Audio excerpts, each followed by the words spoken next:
No ka ohana o Hakipuʻu Learning Center, ua nui ka mina I ka pono e haʻalele aku I kahi mālama ia e ko lākou wahi kula no keia mau makahiki e hiku I hala iho nei.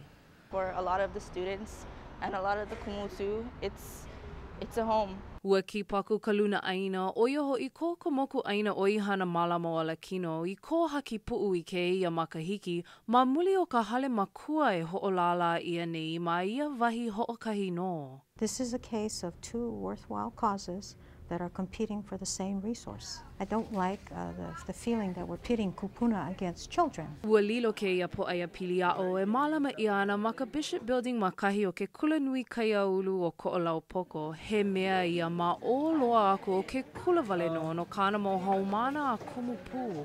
It's a place where we can all be a family even though we have many differences and we can accept each other. And it's a safe place for me to grow and learn. O nā mea pau mai ka puke a me ke kamepiula a hiki aku I ka pahuhau a kapuahi no hoʻi. Ua pono e hoʻone e pauloa I aku ma mua o ke ia poʻaono nei. A I ka wae paapono ai he honua hou e hui ana na haumana me na kumu ma na ano wahi like ole ma koʻolau poko ma. It will definitely impact that sense of collegiality that we have across the entire program.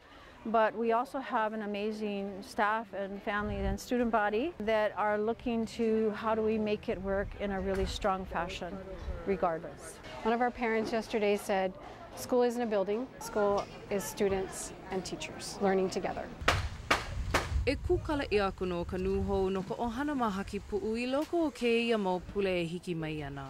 O wau no keia o Amy Kalili no Sunrise ma Hawaii News Now. Aloha.